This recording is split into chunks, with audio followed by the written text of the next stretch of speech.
উত্তর গাজার জাবালিয়া আশ্রয় শিবিরে ব্যাপক বোমা হামলা শুরু করেছে ইসরায়েল। এতে নারী ও শিশুসহ বেশ কয়েকজন ফিলিস্তিনি নিহত হয়েছে।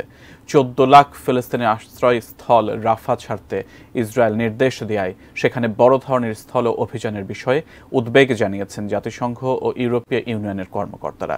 অবিলম্বে যুদ্ধবিরতির আহ্বান জানিয়েছেন জাতিসংঘের মহাসচিব অ্যান্তোনিও গুতেরেস। দক্ষিণ রাফা সহ গাজার কয়েকটি এলাকায় শনিবার রাতের হামলায় ২৭ ফিলিস্তিনির মৃত্যুর পর এ আহ্বান জানান গুতেরেস। হামলায় এক শিশু বিশেষজ্ঞ ও তার ছেলে নিহত হয়েছেন। জাতিসংঘের সহায়তা সংস্থাগুলো বলছে, ইসরায়েলি অবরোধের কারণে গাজায় মানবিক ত্রাণ সহায়তা শেষ হয়ে আসছে। এমন পরিস্থিতিতে ইসরায়েলি স্থল হামলা থেকে প্রাণে বাঁচতে দক্ষিণের শহরটি ছাড়তে শুরু করেছে সেখানে আশ্রয় নেওয়া বাস্তুচ্যুত ফিলিস্তিনিরা।